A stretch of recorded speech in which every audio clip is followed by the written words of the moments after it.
अस्सलामुअलैकुम वरहमतुल्लाहि वबरकातुहू। नाज़रीन किराम, बसीरत ऑनलाइन के ख़ास प्रोग्राम गर्दिश के अय्याम में आप सबों का इस्तकबाल है। मैं हूं आपका मेज़बान ग़ुफ़रान साजिद क़ासमी। हर हफ्ते की तरह इस हफ्ते भी हम आपके सामने हाजिर हुए हैं, आपकी खिदमत में हाजिर हुए हैं कुछ नई खबरों पर तज्ज़िया और तबसरा करने के लिए। और हमारे साथ मौजूद हैं हमारे मशहूर कॉलम निगार, तज्ज़िया निगार, तबसरा निगार जनाब डॉक्टर सलीम खान साहब। तो मैं प्रोग्राम शुरू करने से पहले अपने मेहमान मुकर्रम जनाब डॉक्टर सलीम खान साहब का अपने ख़ास प्रोग्राम गर्दिश के अय्याम में इस्तकबाल करते हैं। डॉक्टर साहब, आपका इस्तकबाल है हमारे प्रोग्राम में बहुत और अपना नवाजिश। अस्सलाम अपना वालेकुम। वालेकुम सलाम। अपना कीमती वक्त देने के लिए बहुत बहुत शुक्रिया डॉक्टर साहब। तो जैसा कि सबों को मालूम है कि हर मंगल को रात को 8 बजे हम अपना ये प्रोग्राम पेश करते हैं। तो वक्त हो चुका है और हम बिला ताखिर अपने प्रोग्राम की तरफ बढ़ते हैं। तो आज की जो सबसे पहली खबर है और सबसे बड़ी खबर है इस वक्त, जो पूरी दुनिया में तहलका मचाई हुई है कि एक छोटी सी कंपनी हिंडनबर्ग रिसर्च इंस्टीट्यूट या रिसर्च कंपनी के एक रिसर्च पेपर ने, एक रिसर्च ने दुनिया के नंबर 1 कहलाए जाने वाले अमीर आदमी को समझिए कि झटका पहुंचाया है, यानी अडानी ग्रुप। आखिर हिंडनबर्ग की जो ये रिसर्च रिपोर्ट है, पर्दे के पीछे की असल कहानी क्या है, डॉक्टर साहब इस पर आप रोशनी डालें। देखिए, असल में आप ये समझ लें कि अंधेरा कितना भी घटाटोप हो तो उस अंधेरे को भगाने के लिए एक छोटा सा चिराग काफी होता है। बेशक। वो जो हिंडनबर्ग कंपनी है वो बेशक बहुत छोटी सी कंपनी है जी। लेकिन उसने जो है वो एक ऐसी आग लगा दी कि आप ये समझ लें कि जो शख्स दुनिया में तीसरे नंबर पे था जी। वो अब 11वें नंबर पे पहुंच गया है। यानी टॉप 10 में जो है वो गौतम अडानी का नाम नहीं है। और लोग बहुत परेशान है कि आखिर कैसे हो गया। जी। जब मैं ये देखता हूं तो मुझको ऐसा लगता है कि जो जितनी तेजी से ऊपर जाता है जी। वो उतनी तेजी से नीचे आता है। आप ये देखें कि गौतम अडानी अप्रैल 2021 में 50 बिलियन के मालिक थे जी। और अप्रैल 2022 में वो 100 बिलियन के हो गए, यानी 100% इजाफा हो गया। और उसके बाद 2022 अप्रैल के और तक आते आते वो 150 बिलियन के मालिक हो गए। जी। 150 बिलियन डॉलर के मालिक हो गए और दुनिया के तीसरे, उस वक्त तो वो दूसरे सबसे बड़े अमीर आदमी हो गए थे। उसके बाद फिर वो तीसरे नंबर पे आए और फिर वो अब खिसक के 11वें नंबर पे पहुंच गए। तो इससे पता चलता है कि जो लोग मसनूई तरीके से ऊपर चले जाते हैं, चाहे वो मईशत के मैदान में हो चाहे वो सियासत के मैदान में हो, जी। ये बात हम जानते हैं कि गौतम अडानी हमारे दो में से एक है। जी। यानी आप समझ लें कि 4 में से एक तो गया। और उसके बारे में जितनी बातें सामने आ रही हैं, उसका भाई जो है वो गिरफ्तार हो चुका है मनी लॉन्ड्रिंग के केस में। इतने सारे असर और रसूख के बावजूद दूसरा भाई बाहर बैठा है और वो उसकी कंपनी में पैसे डाल रहा है। उसके पास पैसे कहां से आते हैं वो कोई नहीं जानता।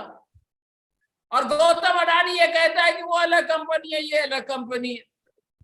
ये जो है वो गोलमाल है भाई, गोलमाल है। जी। ये बहुत बड़ा गोलमाल है जी। और इसमें सारे हिस्सेदार हैं। और वो ईडी और वो सीबीआई जो कि बदउनवानी को सूंघती फिर रही है। जी। आप ये देखिए कि उसको सांप क्यों गया है। लोग ढूंढ रहे हैं कि आखिर है किधर। इतना बड़ा मामला हो गया, यानी आपने जो है वो बैंकों से कर्ज लिया। एलआईसी जो है वो एक ऐसी कंपनी को धड़ाधड़ कर्ज दिए जा रही है कि जो जिसका कि सारा मामला मशकूक है, अवाम का पैसा। और वो आदमी जो है वो कर्ज लेता है, उससे शेयर बाजार में जाता है, उसके शेयर का भाव बढ़ता है और बढ़े हुए भाव पे यानी नकली शेयर के भाव पे वो फिर कर्ज लेता है। जी उसके ऊपर लाखों करोड़ का जो है वो कर्ज है। और अब ये कंपनी ने बताया कि वो जो उसके शेयर की वैल्यू है जिसके ऊपर उसने कर्ज लिया वो कम है। अब अगर वो उसके ऊपर जो है वो सही वैल्यू पे आ जाए, वो कंपनी डूब जाए, तो जिन लोगों ने शेयर खरीदा है उनका तो मामला खत्म हो गया। आखिरी बात मैं ये कहना चाहता हूं कि इतना बड़ा बदनवानी का मामला, यानी वही राफेल जैसी सिचुएशन। और देखिए अल्लाह का करना कि यहाँ मॉनसून ये बजट सेशन शुरू होने जा रहा है और बिल्कुल उसके पहले जो है वो इतनी बड़ी बदनवानी, इतना बड़ा घपला सामने आ जाता है। जी तो उसका जवाब उनके पास क्या है? वही जवाब जो हमारे वजीर आजम, आप वजीर आजम की कोई कमजोरी दिखाओ तो कौम खतरे में आ जाती है, हिंदुस्तान का नाम बदनाम होने लगता है। बीबीसी अगर कोई सच्चाई दिखा दे तो हिंदुस्तान के खिलाफ साजिश होने लगती है। आज तो खबर आई कि चीन ने उसको पैसे दिए बीबीसी को।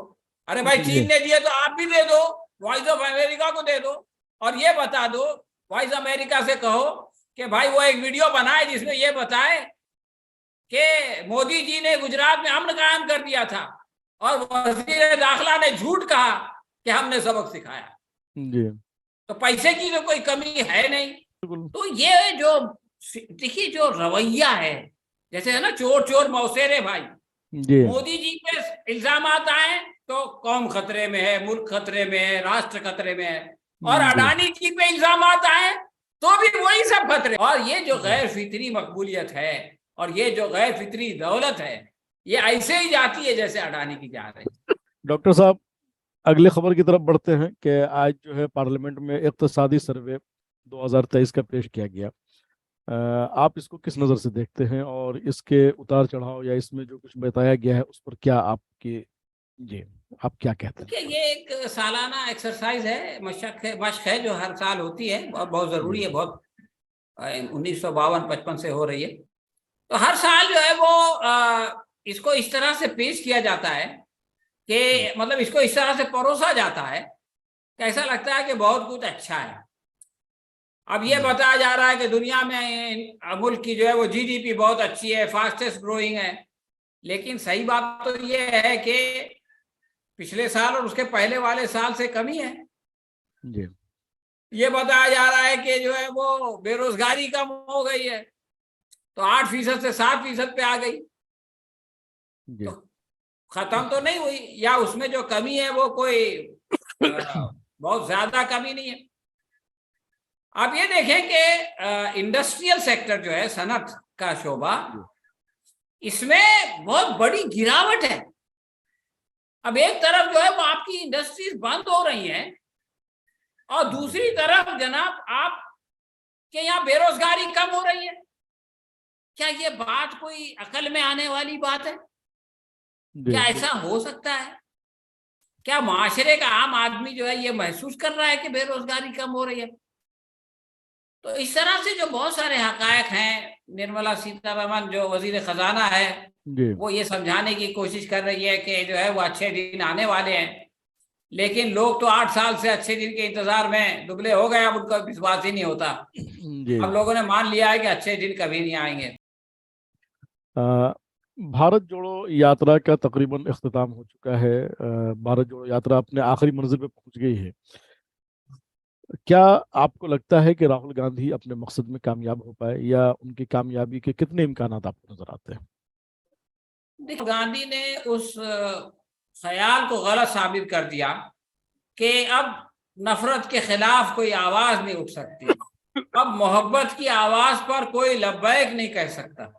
ये जो ख्याल था मुल्क में 8 साल की जो ये फस्ताई हुकूमत है, तो राहुल ने ये बताया कि जब एक आदमी सड़क पे उतरता है और वो नफरत के खिलाफ आवाज उठाता है और वो मोहब्बत का पैगाम सुनाता है, तो अवाम उसकी आवाज पे लब्बैक कहते हैं और दूसरी बात उन्होंने ये साबित की कि आप उसको कितना भी बदनाम करने की कोशिश करो, आप ये देखो कि पहले तो तरह तरह से मजाक उड़ाया जा रहा है। कोई कह रहा है कि अरे भाई इनका टी शर्ट देखो, इन्होंने तो वो विवेकानंद को ये नहीं किया। झूठ बात है, झूठ का नहीं मामला चला। फिर ये हुआ कि साहब कर्नाटक में जो हमारी सरकार है, जब यहाँ आएंगे तो पता चलेगा। तो कर्नाटक में तो ऐसा इस्तकबाल हुआ कि अब वो किसी के तस्वुर, कांग्रेस के भी तस्वुर में नहीं था। महाराष्ट्र में जो कुछ हुआ हम जानते हैं। मध्य प्रदेश में दाखिल होने से पहले जान की धमकी दी गई, ये सोचे कि वो लपेट लेंगे हिंदी हार्टलैंड में। उसके बाद वो राजस्थान से दिल्ली आए तो फिर दिल्ली का जो समा था वो सारे दुनिया ने देखा। यूपी पहुंचे तो पता चला अयोध्या से आशीर्वाद आ रहा है। और फिर बिलाखिर जो है वो यात्रा कश्मीर अपनी मंजिल पे पहुंची। पहले जो लोग ये कह रहे थे कि हिंदुस्तान तो जुड़ा हुआ है, ये किसको जोड़ रहे हैं, अगर हिंदुस्तान को जोड़ना है तो इस्लामाबाद जाएं, सुर बदल गया। उन्होंने कहना शुरू किया 31 साल पहले हमारे जोशी जी भी गए थे, मुरली मनोहर जोशी। यानी ये बता रहे हैं कि 31 साल पहले हमने झंडा लहराया। हालांकि कांग्रेस के तर्जुमान ने बताया कि आपने 31 साल पहले लहराया, 75 साल पहले पंडित नेहरू ने वहां तिरंगा लहराया था। तो मैं समझता हूं कि राहुल की जो शख्सियत है उसमें भी अब कोई उनको पप्पू कहने के बारे में तो सोच भी नहीं सकता। और जिस तरह से उन्होंने अवाम के अंदर जो एतमाद पैदा किया है, और सबसे बड़ी बात कि प्रेस कॉन्फ्रेंसेस में लोगों ने बहुत कोशिश की उनको डिस्ट्रैक्ट करने की, यानी उनकी तवज्जे हटाने की, से हटाने की, जिसके लिए वो ये यात्रा निकाल रहे थे। लेकिन वो उसमें कामयाब नहीं हुए। और जो मीडिया उनको पहले जो है वो नजरअंदाज कर रहा था, वो इस बात के लिए मजबूर हो गया कि वो उनको फॉलो करे। तो मैं ये समझता हूँ कि ये जो यात्रा थी अपने मकसद के हवाले से जो है वो निहायत कामयाबी के साथ इख्तिताम पजीर हुई। एक बात और मैं कहना चाहता हूँ कि जब यात्रा कश्मीर पहुंची तो इन लोगों ने कहना शुरू कर दिया कि साहब इससे पहले हम यात्रा निकालते थे, कांग्रेस की हुकूमत होती थी तो हम लोगों को जो है वहां जाने नहीं दिया जाता था। अब हमारी वजह से जो है वो जनाब राहुल गांधी खुलेआम जा रहे हैं, उनको कोई मसला नहीं है, और ये हमारा क्रेडिट है कि हमने 370 खत्म कर दिया, इस वजह से ये हो रहा है। ये सुर भी जो है वो जब वो जम्मू से कश्मीर में दाखिल हुए तो सुनने को मिला। लेकिन इस हुकूमत ने जिस दिन उनको लाल चौक पे झंडा लहराना था, एक दिन पहले सारे रास्ते बंद कर दिए, सारी दुकानें बंद कर दी, और राहुल को जो है वो लोगों के साथ जाने नहीं दिया, उनको गाड़ी में ले जाया गया। और आखिरी दिन जो शेर कश्मीर स्टेडियम में जलसा होने वाला था और कांग्रेस के दफ्तर में जो तिरंगा लहराया जाने वाला था, वो प्रोग्राम कैंसिल कराया। तो वो जो दावा था कि हमने अमन कायम कर दिया है और हमारी वजह से राहुल ये कर रहे हैं, वो भी खत्म हो गया। जिस तरह से मुरली मनोहर जोशी को जो है वो फौजी गाड़ी में लेके जाया गया था, उसी तरह से राहुल को भी ले जाना पड़ा। तो ये जो 370 की वजह से ये हो गया और 370 की वजह से वो हो गया, वो कलई भी जो है वो इस यात्रा के आखिरी मरहले में खुल गई। आगे बढ़ते हैं। हमने तो यही देखा है जब से ये हुकूमत आई है कि इन्होंने सिर्फ नाम ही बदला है और कुछ काम तो किया नहीं है, बस नाम बदलने की सियासत रही है। आखिर में अभी इन्होंने मुगल गार्डन का नाम भी बदल दिया। तो बहरहाल इनकी तो ये सियासत रही है नाम बदलने की, लेकिन मैं जानना चाहूंगा, हम अपने नाजरीन को बताना चाहेंगे कि आखिर मुगल गार्डन की तारीख क्या है और इसके नाम बदलने के पीछे की सियासत क्या है, जरा इस पर रोशनी डालते हैं। देखिए, नाम बदलने की सियासत तो अब बच्चा बच्चा जान गया है, लेकिन ये एक अजीब और गरीब बात है कि उस मुगल गार्डन का मुगलों से कोई ताल्लुक नहीं है। ये बहुत कम लोग जानते होंगे। ये जो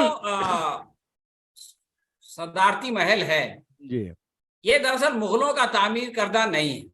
मुगलों ने लाल किला तामीर किया, मुगलों ने जामा मस्जिद तामीर की, मुगलों ने ताजमहल तामीर किया, फतेहपुर सीकरी। लेकिन ये कि ये जो सदारती महल है प्रेसिडेंशियल हाउस है, जी ये दरअसल अंग्रेजों ने तामीर किया। और जो लुटियन थे, लुटियन नाम के जो अंग्रेज आर्किटेक्ट थे, उन्होंने उस पूरे इलाके को डिजाइन किया, उन्होंने ही ये इस गार्डन को भी डिजाइन किया। लेकिन उनकी एहसानमंदी ये थी कि उन्होंने गार्डन खुद बनाया, उसमें सारी दुनिया के पौधे और फूल लाए, उसमें ज्यादातर पौधे जो है वो यूरोप से आए थे। इसके बावजूद उसका नाम मुगल गार्डन रखा, इसलिए कि उसका जो डिजाइन था, उसकी जो क्यारियां थी, उसके जो नहरें थी, जो उसमें फव्वारे जो लगे थे, वो मुगलों की स्टाइल में थे। और ये इनकी एहसान फरामोशी है कि इन्होंने ये खुद तो कोई गार्डन बना नहीं सके, लेकिन जो गार्डन दूसरे का बनाया हुआ था उसका नाम बदल दिया और अपने अंध भक्तों को बेवकूफ बना रहे हैं कि देखो हमने गुलामी की निशानी हटा दी, और ये बता रहे हैं कि वो जो है वो गुलाम जो है, गुलामी की निशानी जो है वो मुगल थी। हालांकि मुगलों का उससे कोई ताल्लुक ही नहीं था। अगर गुलामी की निशानी है, अगर आप उसको निशानी कहते हो, हालांकि गलत है, मुगल यहीं आए, यहीं रहे, यहीं बसे, तो वो तो लाल किला है, वहां पर तो 26 जनवरी में आप हाजिर थे, अभी 15 अगस्त में जाके लंबी चौड़ी हाँकेंगे और एक गार्डन का नाम बदल के अपने भक्तों को बेवकूफ बना रहे हैं कि हमने गुलामी के जो है वो निशान मिटा दिए। और अडानी की जो करतूत है उसकी तरफ से तवज्जो हटा रहे हैं। इधर अडानी का जो है वो पोल खुला, उधर आपने डैम बदला। तो ये जो है एक, लेकिन दिलचस्प बात सोशल मीडिया में आई कि अगर मुगल गार्डन जो है जी वो स्वर्ण उद्यान बन गया, यानी गोल्डन गार्डन, जी, तो मुगल एरा को जो है वो स्वर्ण युग कहना चाहिए फिर जी, इसलिए कि मुगल का अगर मतलब को स्वर्ण से बदला जाए तो एरा को युग से बदलना पड़ेगा। और सही बात यह है कि वही हिंदुस्तान का स्वर्ण युग था जब हिंदुस्तान जो है वो सोने की चिड़िया कहलाता था। तो अब जो हालत ये इस बजट से, और ये तो इन्होंने माशी रिपोर्ट पेश की है, इससे जो सामने आई है, इससे बहुत ज्यादा खुशहाल ये मुल्क था जब मुगल यहाँ पर हुकूमत कर रहे थे। जी, बहुत बहुत शुक्रिया डॉक्टर साहब। और इसी के साथ हम एक बार फिर अपने मेहमान जनाब डॉक्टर सलीम खान साहब का शुक्रिया अदा करते हैं और नाज़रीन किराम से रुखसत चाहते हैं।